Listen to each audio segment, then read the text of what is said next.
네, 오늘은 우리 영주 동부 교회가 설립된 지 50년이 되는 뜻깊은 날입니다.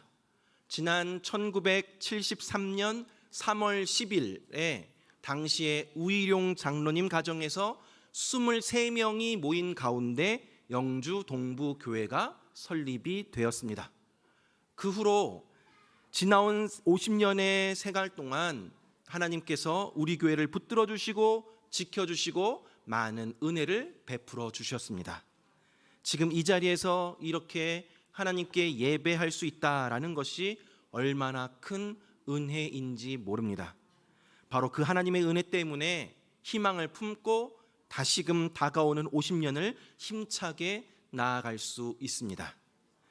교회 설립 50주년을 기념하는 주일을 맞이하면서 가장 먼저는 우리 교회를 지켜주시고 보호해 주시고 인도해 주신 하나님의 은혜 앞에 감사를 올려드리는 시간 되기를 바랍니다. 또한 우리는 지나온 50년의 우리 영주 동부 교회 역사 가운데 함께 기도하며 위로하며 격려하며 함께 동행해 주었던 믿음의 동역자들이 있었기 때문에 오늘날 우리 교회가 지금까지 이어져 온 것임을 잊지 말아야 합니다.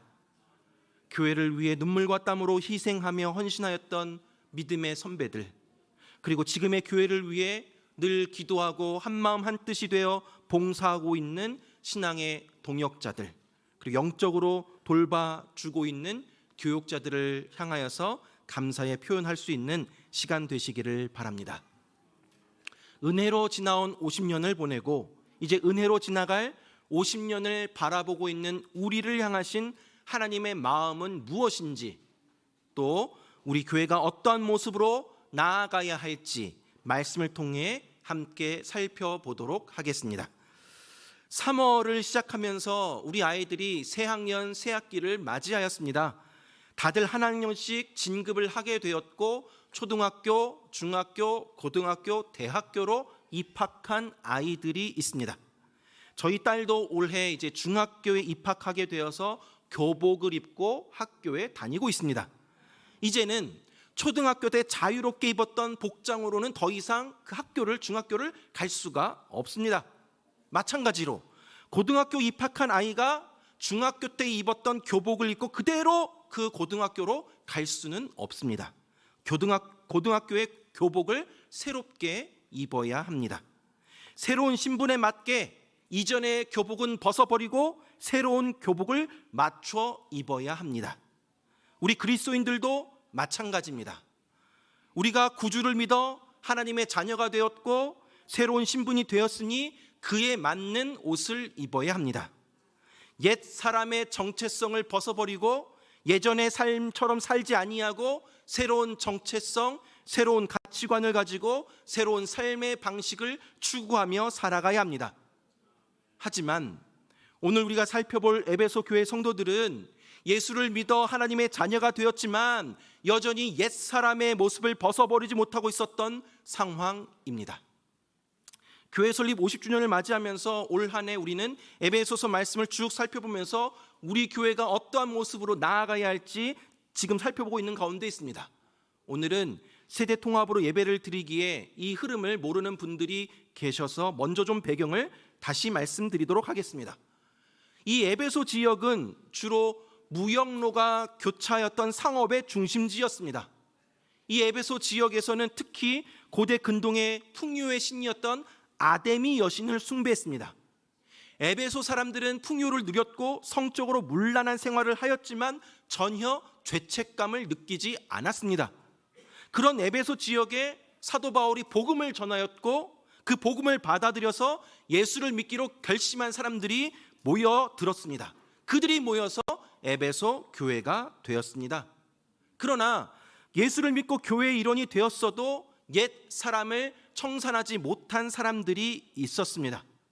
그러한 상황 속에 있는 에베소 성도들을 향하여서 바울은 예수 그리스도로 말미암아 하나님의 백성, 하나님의 자녀가 되어서 새로운 신분을 가지게 된 에베소 성도들은 더 이상 이방인과 같이 행하지 말아야 할 것을 이야기하면서 새로운 삶을 위해서 이방인의 모습, 옛 사람의 모습을 벗어버리라 라고 말씀을 하였습니다. 이것이 우리가 지난주까지 살펴본 말씀입니다. 사도 바울은 오늘 본문에서도 계속해서 새로운 삶을 살아가기 위해서 어떻게 해야 하는지 말해주고 있습니다. 그 첫 번째는 바로 옛사람을 벗어버리라 입니다. 22절 말씀 한번 볼까요? 22절 말씀에 보니까 너희는 유혹의 욕심을 따라 썩어져가는 구습을 따르는 옛사람을 벗어버리고 라고 되어 있습니다. 바울은 옛사람을 구체적으로 유혹의 욕심을 따라 썩어져가는 구습을 따르는 자들이라고 표현을 하고 있습니다. 이 22절을 세번역 성경으로 보면 쉽게 이해할 수 있는데요, 세번역 성경에 이렇게 나와 있습니다. 지난날의 생활 방식대로 허망한 욕정을 따라 살다가 썩어 없어질 그 옛사람이라고 나와 있습니다. 사는 것도 허망하고 욕정을 따라 살며 그 결과는 썩어 없어지는 것이 바로 옛사람입니다. 여기서의 옛사람은 우리가 지난주에 살펴보았던 이방인을 뜻합니다. 무지함과 마음의 굳어짐으로 인해서 총명이 어두워지고 하나님의 생명에서 떠나 있어 감각 없는 자들과 같은 이방인의 모습, 옛사람의 모습을 벗어버리라 라고 하고 있습니다. 두 번째로는 사도 바울은 새 사람을 입으라 라고 하고 있습니다. 24절 말씀 보면 하나님을 따라 의와 진리의 거룩함으로 지으심을 받은 새 사람을 입으라 라고 되어 있습니다. 하나님을 따라 지으심을 받았다라는 말씀은 하나님의 형상을 따라 지으심을 받았다라는 말씀입니다. 무슨 말씀입니까? 잃어버린 하나님의 형상을 되찾으라 라는 말입니다. 인간은 본래 하나님의 형상대로 지음을 받았으나 타락함으로 인해서 하나님의 형상을 잃어버렸습니다. 그러나 이제 하나님의 형상을 따라 새 사람을 입으라 라고 하십니다. 잃어버린 하나님의 형상을 되찾기 위해서 의와 진리의 거룩함으로 지으심을 받은 새 사람을 입으라 라고 합니다. 우리가 어떻게 의롭게 되고 어떻게 거룩한 백성이 될 수 있었습니까? 우리의 노력으로 되지 않았습니다. 전적으로 예수 그리스도를 통해서 이러한 변화를 받을 수가 있었습니다. 본문에는 의와 진리의 거룩함이라고 나와 있는데 이것을 원문으로 보면 진리로부터 나온 의와 거룩함이라는 뜻입니다. 우리의 의와 거룩함이 어디로부터 나온다라고 하고 있습니까? 진리로부터 나온다라는 말씀입니다. 진리가 무엇입니까? 예수 그리스도이십니다. 우리의 의와 거룩함은 오직 진리이신 예수 그리스도로 말미암는 것이다 라는 것이죠. 그러므로 우리가 하나님을 따라 의와 거룩함으로 지으심을 받은 새 사람을 입을 수 있는 방법은 오직 진리이신 예수 그리스도를 믿고 영접하는 것입니다. 우리가 예수님을 나의 주, 나의 하나님으로 고백하는 그 영접하는 그 순간 우리는 하나님의 형상을 회복하고 의와 거룩함으로 지으심을 받은 새 사람이 되는 것입니다. 그러나 우리가 하나님의 형상을 회복하는 것과 하나님의 형상대로 살아가는 것은 다른 것입니다. 우리가 더러운 옷을 갈아입어야 한다라는 것을 아는 것과 실제로 새 옷으로 갈아입는 것과는 큰 차이가 있듯이 우리가 의로운 백성이 되고 거룩한 백성이 된 것과 우리가 의롭고 거룩한 삶을 살아가는 것은 다른 것입니다. 여러분, 내가 아무리 고등학교 교복을 입고 있어도 여전히 중학생처럼 생각하고 행동한다면, 내가 아무리 구원받은 하나님의 자녀가 되어 있어도 여전히 죄 가운데 빠져 있으면 안 되는 것입니다. 중3인 저희 아들이 새학기 첫날 자기 반에 있었던 재미있는 이야기를 전해주었습니다. 여러분, 새학년 새학기 첫날이 되면 다들 그냥 서먹서먹하고 그냥 지난해 같은 반이었던 아이들과만 이야기하지 다른 아이들에겐 관심이 없습니다. 근데 그날 우리 아들 반에 교복을 안 입고 온 아이가 있었다라고 합니다. 그래서 다들 새롭게 전학 온 아이구나 라고 생각을 했답니다. 그렇게 4교시 수업까지 같이 있었는데 알고 봤더니 그 아이가 이번에 새로 입학한 1학년 아이였던 것입니다. 1학년 3반에 가야 할 아이가 3학년 3반에 온 것입니다. 여러분, 대부분 첫날에는 수업을 하지 않기 때문에 1학년 아이가 4교시 동안 그냥 그 자리를 지키고 있었던 것입니다. 그날 입학식을 해야 하는데 이 1학년 아이가 안 와서 그 담임 선생님이 부모님에게 연락해 보니 부모는 아이를 학교에 보냈다고 하고 핸드폰은 다 걷어들인 상태라서 아이와 연락은 되지 않고 1학년 부장 선생님이 혹시나 해서 3학년 교실을 찾아와서 그 아이를 데려갔다라고 합니다.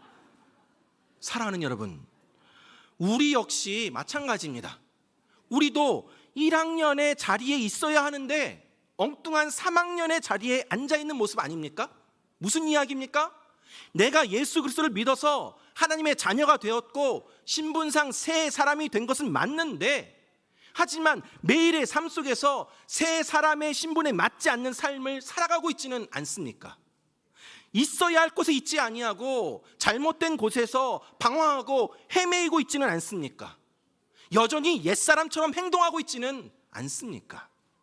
사랑하는 여러분, 사실 우리의 옛사람은 주님과 함께 십자가에 죽었습니다. 옛사람은 이미 벗어버렸습니다. 그리고 하나님의 자녀로서의 새로운 옷을 이미 입었습니다. 우리는 새 생명을 부여받은 존재입니다. 그런데 우리가 그 엄청난 사실을 자꾸 잊어버리고 예전으로 돌아가려고 하는 것이 문제입니다. 새 사람의 신분은 그리스도 안에서 이미 주어진 사실이지만, 새 사람이 된 것과 하나님의 자녀가 된 것은 사실이지만 그것은 그대로 살아가야 할 명령이기도 합니다. 새 사람으로서의 삶이 주님의 명령대로 사는 순종으로 나타나지 않는다면 예수님 안에 새 사람이 되었으면서도 계속 옛사람으로 살아가고 있는 것입니다. 그렇다면 어떻게 옛사람을 벗어버리고 새 사람을 입을 수 있을까요? 23절에서 답을 알려주고 있습니다. 우리 같이 한번 23절 말씀 읽어보도록 하겠습니다. 시작. 오직 너희의 심령이 새롭게 되어. 세 번역 성경으로도 나와 있는데 함께 읽겠습니다. 시작. 마음의 영을 새롭게 하여. 아멘. 옛사람을 벗어버리고 새 사람을 입기 위해서는 우리의 심령이 새롭게 되어야 하는 것입니다. 우리의 심령이 새롭게 되어질 때 그것이 가능해진다라는 말입니다. 여기서의 심령은 우리의 마음과 영혼을 의미합니다. 정확하게 이야기하면 우리의 생각을 의미합니다. 심령이 새롭게 된다라는 것은 우리의 생각, 가치관, 관점, 하나님에 대한 이해, 사람에 대한 이해, 세상을 바라보는 관점, 하나님 나라에 대한 인식이 새로워지는 것을 의미하는 것입니다. 즉, 우리가 날마다 옛 사람을 벗어버리고 새 사람을 입기 위해서는 우리의 생각이, 우리의 가치관이, 관점이 새로워져야 합니다. 또한 여기서 새롭게 되다, 새롭게 하다라는 것은 현재형으로서 계속 반복되어 진행되는 것을 의미합니다. 그러니까 우리의 심령이 새롭게 되는 것은 한 번에 끝나는 것이 아니라 계속 새롭게 되어야 한다라는 뜻입니다. 또한 새롭게 되다라는 동사는 수동태로 되어 있습니다. 우리의 의지와 노력으로 가능한 것이 아닙니다. 우리의 힘으로는 안 됩니다. 왜냐하면 그냥 새로워지는 것이 아니라 하나님을 따라 새롭게 재창조되는 것을 말하기 때문입니다. 따라서 우리의 심령이 새로워지는 것은 하나님의 은혜로 가능합니다. 우리의 심령, 우리의 마음, 우리의 생각이 새롭게 되는 것은 성령님께서 역사해 주셔야만 하는 것입니다. 우리가 새롭게 하는 것이 아니라 성령님께서 우리 심령을 새롭게 하여 주시는 것입니다. 사랑하는 여러분, 성령님께서 어떻게 우리의 심령을 새롭게 하실까요? 말씀을 통해 심령이 새로워집니다. 앞서 심령이 새롭게 된다라는 것은 우리의 생각이나 가치관이나 관점들이 새로워지는 것이라고 말씀드렸습니다. 우리의 생각이나 가치관이나 관점들이 어떻게 새로워질 수 있겠습니까? 하나님의 말씀을 통해 새로워집니다. 하나님의 말씀은 살아있고 활력이 있어 좌우에 날선 어떤 검보다도 예리하며 魂과 영과 관절 및 골수를 찔러 쪼개기까지 하며 또 마음의 생각과 뜻을 판단합니다. 그것이 바로 하나님의 말씀입니다. 하나님께서 말씀을 통해 하나님의 뜻을 깨닫게 하시고 우리의 생각을 넓히시고 하나님에 대한 이해와 세상에 대한 관점을 변화시켜 주십니다. 사랑하는 여러분, 우리 교회는 지금 그리스도 중심의 공동체 성경 읽기를 진행하고 있습니다. 지금 성경 읽기 소그룹 안에서 성경 통독이 한창 활기차게 진행되고 있습니다. 혼자 성경 읽는 것도 중요하지만 좋지만 소그룹원들이 각자 그냥 자기 집에서 자기의 시간에 맞춰서 하루에 정해진 분량을 읽고 카톡으로 서로 완독하였다라고 올리고 조금 뒤처진 사람들은 서로 읽으라고 옆에서 찌르고 격려하고 그리스도 중심으로 어떻게 성경을 읽어야 하는지 그날 읽을 분량의 요약본을 교육자가 올려주고 그와 관련된 영상도 보고 성경을 읽으니 그동안 무식하게 통독하였던 것과는 다른 은혜를 누리고 있습니다. 여러분, 또한 화요 성경대학도 개강합니다. 이번 학기는 구약 역사서인데 이스라엘의 역사 속에서 하나님이 무엇을 말씀하고 계시는지, 각 권은 어떤 의미들이 있는지, 하나님 나라가 어떻게 이루어지는지를 배움으로 말씀에 담겨져 있는 하나님의 뜻을 발견하게 됩니다. 사랑하는 여러분, 말씀을 배우시고 읽으시고 묵상하십시오.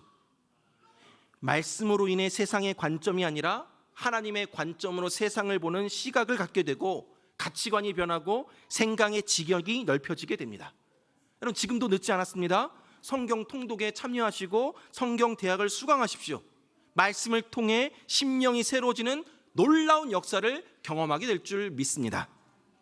또한 성령님께서는 기도를 통해 우리의 심령을 새롭게 하십니다. 심령이 새로워지기 위해서는 우리는 기도해야 합니다. 새 마음 새 영을 우리에게 부어달라고 기도해야 합니다. 굳어진 마음 부드럽게 해달라고, 내 속에 정한 마음을 창조해달라고 간절하게 기도해야 합니다. 내 안에 정직한 영을 새롭게 해달라고, 하나님을 사랑하는 마음을 날마다 새롭게 부어달라고 기도해야 합니다. 이제 금요 기도회가 재개되었습니다. 그리고 이번 주에는 부흥회도 있습니다. 여러분의 심령을 새롭게 하는 기도의 자리에 적극적으로 참여하게 될 때에 오늘 본문의 말씀처럼 은혜 안에서 날마다 새롭게 됨을 경험하며 옛사람의 모습을 벗어버리고 새 사람의 삶을 살아낼 줄 믿습니다. 사랑하는 여러분, 이처럼 말씀과 기도를 통한 성령의 역사로 우리의 생각과 가치관이 변화되면 우리의 감정이 변화되고 의지로 연결이 되어서 삶이 변화됩니다. 하나님의 은혜로 성령의 역사로 날마다 우리의 생각과 가치관이 새로워지게 될 때 우리가 매일 옛사람을 벗고 새사람을 입을 수 있는 것입니다. 우리의 심령이 새로워지는 것이 내 힘으로 되는 것이 아님을 인정하고 나의 한계를 인정하고 하나님의 은혜를 간절히 구하며 하나님께서 성경 말씀을 통해서 약속해 놓으신 은혜의 수단들을 통해 성령께서 역사하시기를 간절히 바라는 마음으로 말씀을 대하고 기도하게 될 때에 은혜가 흘러 넘치게 될 줄 믿습니다. 말씀을 맺도록 하겠습니다. 사랑하는 여러분, 오늘 말씀을 통하여서 은혜로 지나온 50년을 보내고 또 이제 은혜로 지나갈 50년을 바라보고 있는 우리를 향하신 하나님의 마음을 살펴보았습니다. 그것은 바로 허망한 것, 방탕한 것, 썩어져가는 구습을 따르는 옛사람을 벗어버리고 의와 거룩함으로 지으심을 받은 새 사람을 입는 것입니다. 사랑하는 여러분, 우리는 예수를 믿어 새로운 사람이 되었습니다. 하나님의 자녀, 하나님의 백성이라는 새로운 신분을 갖게 되었습니다. 그러나 완전하지는 않습니다. 이전 것은 지나갔으니 보라 새 것이 되었도다 분명히 말씀하고 있지만 여전히 내 안에 남아있는 옛사람의 본성과 행위가 있기 때문에 여전히 죄의 유혹을 받고 죄를 범하기 때문에 우리는 끊임없이 내 안에 있는 옛사람의 본성을 벗어버릴 수 있도록 영적으로 깨어 있어야 하고 노력을 해야 합니다. 나의 힘으로 나의 의지로 옛사람을 벗어버릴 수가 없습니다. 하지만 하나님의 은혜로 성령의 역사로 심령이 새로워짐으로 말미암아 우리는 새 사람을 입을 수 있습니다. 말씀을 열심히 읽고 배우고 묵상하시고 또한 기도의 생활에 힘씀을 통해서 심령이 새로워지고 우리의 생각과 가치관이 변화가 되어지고 우리의 감정이 변화되고 삶이 변화되는 놀라운 역사를 경험하는 저와 여러분들 되기를 간절히 바랍니다. 그리하여서 옛사람의 잔재들을 다 벗어버리고 새 사람의 신분에 걸맞는 삶을 살아가는 저와 여러분들 되길 주님의 이름으로 축원합니다.